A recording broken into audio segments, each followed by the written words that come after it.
There's a new twist in our Tainted Water series that Pat brought you earlier this month, highlighting groundwater pollution in Umatilla and Morrow counties in eastern Oregon. A truck belonging to an organizer with the Oregon Rural Action Group caught on fire outside of a Boardman home that just an hour before had been visited by 3 state legislators. The lawmakers were invited by Oregon Rural Action to learn more about the contamination crisis. Here's a look at the damage. The Boardman fire chief confirms the fire is deemed suspicious, but the fire district there closed the investigation without nailing down a cause, leaving it undetermined.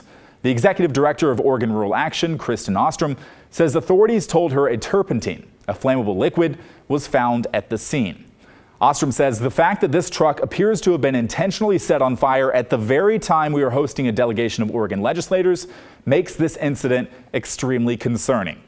Oregon Rural Action got their hands on the Morrow County Sheriff's Office incident report regarding the fire. And while most of the report appears to detail scanner traffic from start to finish, they pointed out a line that reads, quote, "This will definitely be arson, requesting LE unit," LE unit being law enforcement. It's not clear who said that, but it shows that arson was suspected, at least initially. But as we told you earlier, the fire chief says the investigation is closed with the cause undetermined. Oregon Rural Action is calling for a full investigation. We called the Morrow County Sheriff's Office to see if they have an investigation underway. We had to leave a message late this evening and haven't heard back yet. But one of the lawmakers who made the trip to Boardman is speaking out tonight.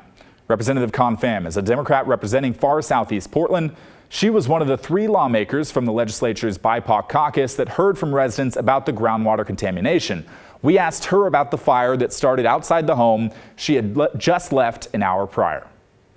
And this sounds like something, frankly, out of an Aaron Brockovich movie or something. I just think communities who are speaking out, particularly low-income communities of color who are being targeted now by this kind of intimidation and threats is something that we just can't accept in Oregon. This is not an Oregon value. This is not who we are.